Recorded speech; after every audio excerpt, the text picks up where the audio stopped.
बहुत intelligent boy है, ये एक बहुत बुद्धिमान लड़का है। तो हम इसके बारे में इसकी तारीफ कर रहे हैं ना, है ना, कि ये बुद्धिमान है।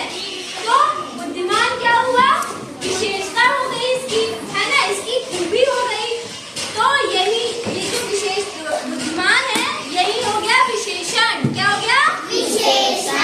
अब हमारे पास एक फ्लावर है, ठीक है। अब हम क्या कहेंगे, ये फूल कितना सुंदर है, ये फूल